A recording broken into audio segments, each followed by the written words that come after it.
नमस्कार दोस्तों, स्वागत है आप सभी का स्पेशल गुरुजी यूट्यूब चैनल पर। दोस्तों आज के इस वीडियो में आपको बताने वाले हैं जामिया मिलिया इस्लामिया के centre for distance and online education के बीएड डिस्टेंस मोड के एंट्रेंस एग्जाम के रिजल्ट के बारे में। दोस्तों ये जो एंट्रेंस एग्जाम है जिसका कोर्स कोड है BEd 99, इसका रिजल्ट आ चुका है। ये एंट्रेंस एग्जाम 3 नवंबर 2024 को जामिया द्वारा लिया गया था बीएड के एंट्रेंस के लिए। इसका रिजल्ट आ चुका है। इस वीडियो में बताने वाले हैं कि रिजल्ट में किस किस का यहाँ पर सिलेक्शन हुआ है और अब काउंसलिंग यानी एडमिशन के लिए आपको क्या-क्या फॉर्मेलिटीज को पूरा करना होगा। तो यहाँ पर दोस्तों 12 नवंबर का ये नोटिस है BEd 99, इसका कोड है। आप सभी को यहाँ पर सबसे पहले डेट देख लेनी है कि जो सेंटर आपको मिला है उस सेंटर की डेट का जो काउंसलिंग होगी वो किस दिन होगी। सबसे पहले आपको ये बताना चाहता हूँ कि आपको काउंसलिंग के लिए भले ही आपका स्टडी सेंटर कुछ भी मिला है, अलॉटेड LSC यहाँ पर जो लिखा है लर्नर सपोर्ट सेंटर LSC, आपका भले ही कोई भी LSC है, आपकी जो काउंसलिंग होगी और एडमिशन की फॉर्मेलिटीज पूरी होगी वो केवल एक ही जगह होगी जो कि है CDOE जामिया गेट नंबर 20।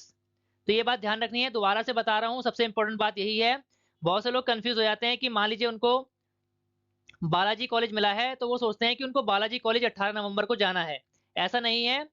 आपको स्टडी सेंटर कोई भी मिला है लेकिन आपको जाना जामिया में ही है, गेट नंबर 20 CDOE में, काउंसलिंग के लिए और एडमिशन प्रोसेस के लिए और फीस जमा करने के लिए। यहाँ पर जो स्टडी सेंटर और उसकी डेट लिखी है वो उसका मतलब ये है कि मान लीजिए आपको इस रिजल्ट में असीम सिद्दीकी सेंटर मिला है तो आपकी जो काउंसलिंग होगी वो 19 तारीख को होगी और काउंसलिंग की जगह होगी आपकी CDOE जामिया। तो ये बात आप सभी को ध्यान में रखनी है, सबसे इंपॉर्टेंट बात यही है। बहुत से लोग इसको ये गलत मान लेते हैं कि आपको जो डेट है और जो सेंटर है उसी में जाना है। कहीं नहीं जाना, केवल जामिया CDOE जाना है, भले ही आपका सेंटर कोई भी हो और डेट जो भी लिखी है उस डेट पर आपको जाना है। यहाँ पर टोटल 10 स्टडी सेंटर हैं जामिया के, जैसा कि आपको हमने बताया था एंट्रेंस एग्जाम से पहले। और यहाँ पर 10 स्टडी सेंटर के नाम लिखे हैं। जो भी स्टडी सेंटर आपको अलॉट होगा अभी इस रिजल्ट में, उसके सामने जो डेट लिखी है उसी डेट पर और उसी टाइम पर आपको जामिया जाना है अपनी एडमिशन फॉर्मेलिटीज को पूरा करने के लिए। बात कर लेते हैं कि क्या क्या कागज या डॉक्यूमेंट लेकर जाने हैं आपको एडमिशन फॉर्मेलिटीज को पूरा करने के लिए। सबसे पहली जो डेट है वो 14 नवंबर की ही डेट है, इसलिए जिनकी काउंसलिंग यहाँ पर जामिया जिसको सेंटर मिला है CDOE जामिया मिला है उन सभी को 14 तारीख को ही जामिया पहुंच जाना है काउंसलिंग के लिए।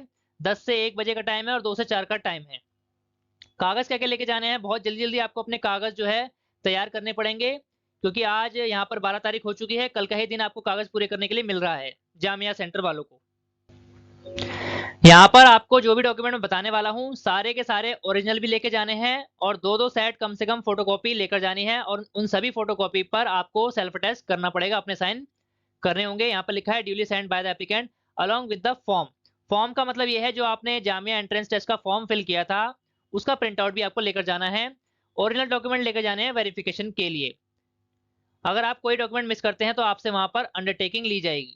सबसे पहला डॉक्यूमेंट है 10वीं की मार्कशीट और सर्टिफिकेट ओरिजिनल फोटोकॉपी लेकर जाना है। उसके बाद 12वीं की मार्कशीट और सर्टिफिकेट ओरिजिनल और फोटोकॉपी लेकर जाना है। ग्रेजुएशन की मार्कशीट सर्टिफिकेट या प्रोविजनल डिग्री अगर मिल गई है तो वो ओरिजिनल और फोटोकॉपी लेकर जाना है। जो आपने NCT रिकॉग्नाइज डिप्लोमा कर रखा है, चाहे RCI से रिकॉग्नाइज डिप्लोमा कर रखा है, BLED डिप्लोमा, JBT, BTC, उसकी मार्कशीट और डिप्लोमा ओरिजिनल और फोटोकॉपी दोनों लेकर जाने हैं। अगर आपने पोस्ट ग्रेजुएशन के बेस पर एंट्रेंस दिया है यानी MA के या फिर MCOM के बेस पर एंट्रेंस दिया है उसकी मार्कशीट और सर्टिफिकेट डिग्री आपको लेकर जानी है।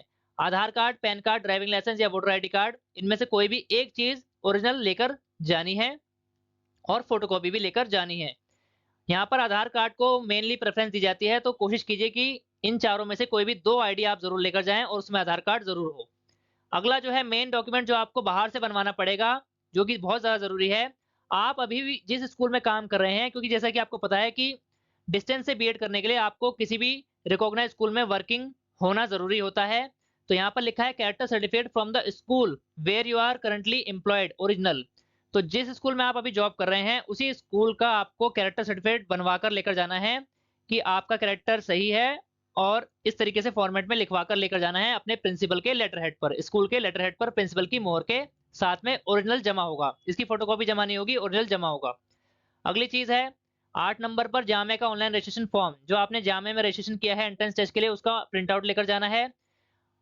आपने लास्ट जो क्वालिफिकेशन ली है, जैसे कि अभी आप BEd में एडमिशन लेने वाले हैं, बीएड से जस्ट पहले आपने जो भी क्वालिफिकेशन पूरी की है, भले ही आपने ग्रेजुएशन के बेस पर बीएड का फॉर्म भरा था या एमए के बेस पर बीएड का फॉर्म भरा था, तो जिस भी कॉलेज से या यूनिवर्सिटी से ग्रेजुएशन या फिर एमए करी थी, वहां से ओरिजिनल माइग्रेशन सर्टिफिकेट बनवाना है और वो यहाँ पर जामिया में काउंसलिंग के टाइम पर जमा होगा। अगर आपको यहाँ पर माइग्रेशन सर्टिफिकेट, जैसा कि जिनकी काउंसलिंग बहुत जल्दी है, तो माइग्रेशन सर्टिफिकेट एकदम से नहीं मिल पाएगा, तो आपको कुछ दिनों का टाइम दे दिया जाएगा और अंडरटेकिंग ले ली जाएगी, तो घबराने की बात नहीं है। माइग्रेशन सर्टिफिकेट जमा करने के लिए आपको समय दे दिया जाएगा जामिया की तरफ से। बाकी जो सही जानकारी, जो बिल्कुल सही जानकारी है, वो आपको काउंसलिंग के टाइम पर वहां पर जो लोग होंगे काउंसलिंग के लिए, वो सही जानकारी आपको प्रॉपर जानकारी देंगे। इसके बाद 2 पासपोर्ट साइज रिसेंट फोटोग्राफ लेकर जानी है। कोशिश कीजिए 2 से ज्यादा लेकर जाएं ताकि जरूरत पड़ने पर परेशानी का सामना ना करना पड़े। अगला है इन सर्विस सर्टिफिकेट।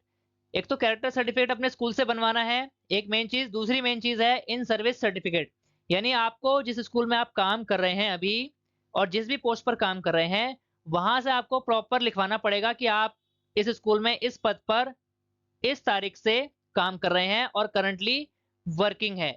इस फॉर्मेट में आपको स्कूल के लेटर हेड पर प्रिंसिपल की साइन और मोहर करवाकर ओरिजिनल जमा करना पड़ेगा इन सर्विस सर्टिफिकेट।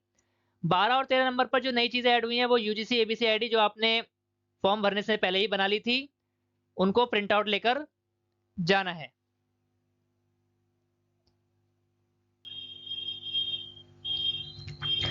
तो दोस्तों ये थे डॉक्यूमेंट जो आपको लेकर जाने हैं। बहुत ज्यादा हाईफाई डॉक्यूमेंट नहीं है, केवल 2 चीजें या कहूं कि 3 चीजें इंपॉर्टेंट है जो आपको बाहर से बनवानी पड़ेंगी, जिनमें थोड़ा सा समय लग सकता है। जैसे कि कैरेक्टर सर्टिफिकेट आपको अपने स्कूल से बनवाना है और इन सर्विस सर्टिफिकेट आपको अपने स्कूल से बनवाना है जहां पे आप काम कर रहे हैं। एक चीज जो थोड़ा टाइम लगेगा जिसको बनवाने में, वो माइग्रेशन सर्टिफिकेट है, लेकिन हम उम्मीद करते हैं कि आपको माइग्रेशन सर्टिफिकेट जो है बनवाने का समय मिल जाएगा और अंडरटेकिंग आपकी कंसीडर की जाएगी।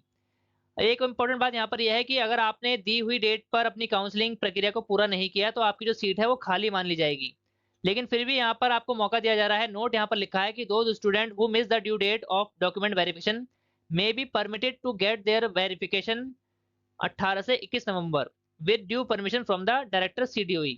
तो अगर आप अपनी काउंसलिंग, मान लीजिए जिनकी काउंसलिंग 14 तारीख को है और वो अपनी काउंसलिंग किसी कारण से अटेंड नहीं कर पाते, तो आगे की जो डेट्स हैं जो अलग अलग सेंटर के लिए रखी हैं जामिया ने, उन डेट पर भी जाकर के आप अपनी काउंसलिंग को करवा सकते हैं। लेकिन आपको पहले CDOE डायरेक्टर की परमिशन लेनी पड़ेगी, वैलिड रीजन वहां पर बताना पड़ेगा कि काउंसलिंग मिस क्यों की थी। लेकिन आप ऐसा चांस ना दीजिए और जो डेट आपको मिली है उसी डेट पर जामिया गेट नंबर 20 पर पहुंच जाइए और अपने काउंसलिंग प्रक्रिया को पूरा करके एडमिशन को पूरा कीजिए। अब देख लेते हैं दोस्तों यहाँ पर रिजल्ट। अलग अलग इंस्टीट्यूट के हिसाब से जो लर्नर सपोर्ट सेंटर है उनकी कट ऑफ यहाँ पर लिखी है। General Muslim, Muslim OBC ST, Muslim women, PWD या पर्सन विद डिसेबिलिटी, इस तरीके से कट ऑफ लिखी है। कट ऑफ के साथ साथ यहाँ पर सिलेक्टेड कैंडिडेट की एप्लीकेशन आईडी और रोल नंबर लिखा है। और इन्होंने जो प्रेफरेंस डाली थी, मान लीजिए इन्होंने DIRD कॉलेज की पहली प्रेफरेंस थी, तो इनको पहली ही प्रेफरेंस यहाँ पर मिल गई है। आप यहाँ पर देख सकते हैं सभी सिलेक्टेड कैंडिडेट के रोल नंबर और रजिस्ट्रेशन आईडी यहाँ पर लिखी गई है अलग अलग कैटेगरी के हिसाब से। इसके बाद दर्श कॉलेज की यहाँ पर कट ऑफ आप देख सकते हैं। दर्श college of education Sonipat, selected candidate की लिस्ट यहाँ पर आप देख सकते हैं।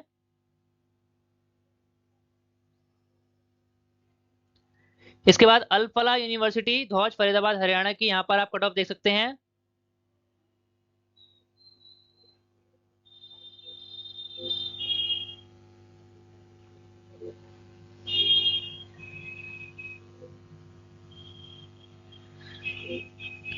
इसके बाद IPJ कॉलेज की यहाँ पर कट ऑफ आपके सामने है। दोस्तों ये जो PDF है, इसको डाउनलोड करने का जो लिंक है आपको हमारी इसी वीडियो के डिस्क्रिप्शन में मिल जाएगा। वहां से आप एक PDF डाउनलोड कर सकते हैं और अपना रिजल्ट, अपना रोल नंबर यहाँ पर चेक कर सकते हैं कि आपका सिलेक्शन यहाँ पर हुआ है या नहीं। दोस्तों अगर आपने अपना रिजल्ट चेक कर लिया है और आपका नाम पूरी लिस्ट में कहीं पर भी नहीं आपको मिलता है, तो निराश होने की बिल्कुल जरूरत नहीं है। यहाँ पर ये जो काउंसलिंग है जो कि 18 तारीख तक या 21 तारीख तक होने वाली है पहले राउंड में, इसके बाद अगर सीटें वैकेंट रह जाती हैं तो जामिया की तरफ से यहाँ पर वेटिंग लिस्ट भी निकाली जाती है सीटें वैकेंट होने के अनुसार। तो 21 नवंबर तक तो पहले राउंड की काउंसलिंग चलेगी। 21 नवंबर के बाद वैकेंट सीट देखी जाएगी कि कितनी सीटें खाली रह गई हैं, क्योंकि जामिया के पास टोटल 10 स्टडी सेंटर हैं जिनमें 500 सीटें यहाँ पर रिजर्व हैं बीएड कराने के लिए। 500 में से जितनी भी सीटें खाली रह जाएगी उसके हिसाब से दोबारा से एक वेटिंग लिस्ट जारी की जाएगी। तो अगर आपके नंबर अच्छे होंगे तो उस वेटिंग लिस्ट में आपका नाम आने का चांसेस रहेंगे। तो उम्मीद मत छोड़िए दोस्तों, इस लिस्ट के बाद अगर सीटें खाली रह जाती हैं, जो कि आमतौर पर रह जाती हैं, तो आपको वेटिंग लिस्ट भी देखने को मिलेगी। तो दोस्तों ये थी पूरी जानकारी जामिया बीएड एंट्रेंस के रिजल्ट के बारे में। मैंने आपको सारे डॉक्यूमेंट बता दिए हैं कि क्या-क्या डॉक्यूमेंट किस तरीके से आपको बनवाने हैं और लेकर जाने हैं। एक इंपॉर्टेंट बात दोबारा से रिपीट कर रहा हूं कि सभी को, चाहे आपका स्टडी सेंटर कोई भी आपको मिला है, आपको सभी को गेट नंबर 20 जामिया ही जाना है काउंसलिंग के लिए। और फीस यहाँ पर दोस्तों 20,000 रुपए 1 साल की फीस है जामिया में बीएड के लिए। तो 20,000 रुपए आपको जो जमा करने हैं वो आपको वहां पर ऑनलाइन अपने डेबिट कार्ड से जमा करने हैं। और जाने से पहले अपने डेबिट कार्ड की लिमिट जरूर चेक कर लें कि उसमें 20,000 की लिमिट होनी चाहिए। ऑनलाइन आपकी फीस वहां पर जमा होगी। तो ये सारी चीजें जरूरी आपको ध्यान में रखनी है कि डेबिट कार्ड या क्रेडिट कार्ड जिससे भी आप पेमेंट करेंगे वो जरूर लेकर जाएं। और उसकी लिमिट भी 20,000 या उससे ज्यादा होनी चाहिए, नहीं तो वहां पर आपकी पेमेंट पूरी नहीं हो पाएगी। तो दोस्तों ये थी पूरी जानकारी। और आपके कोई भी डाउट रहते हैं या काउंसलिंग के रिगार्डिंग या एडमिशन के रिगार्डिंग कोई भी आपको समस्या आ रही है तो आप कमेंट बॉक्स में जरूर पूछ सकते हैं। हम पूरी कोशिश करेंगे कि आपके सभी कमेंट का सही से आंसर दे पाएं और एडमिशन प्रोसेस में आपकी पूरी सहायता कर पाएं। दोस्तों अगर आपको वीडियो अच्छी लगी है, इस वीडियो को ज्यादा से ज्यादा लाइक कर दीजिए और ज्यादा से ज्यादा शेयर कर दीजिए सभी कैंडिडेट तक जिनका सिलेक्शन यहाँ पर हुआ है, ताकि वो अपनी काउंसलिंग को अच्छे से पूरा कर पाएं। ऑल इंडिया में स्पेशल एजुकेशन और सभी प्रकार की टीचिंग वैकेंसी से जुड़ी ऑथेंटिक जानकारी पाने के लिए हमारे चैनल को सब्सक्राइब कीजिए। इसके साथ साथ हमारे चैनल की सभी वीडियो का नोटिफिकेशन सबसे पहले पाने के लिए बेल आइकन को भी प्रेस कीजिए। धन्यवाद दोस्तों, मिलते हैं आपसे अगली वीडियो में।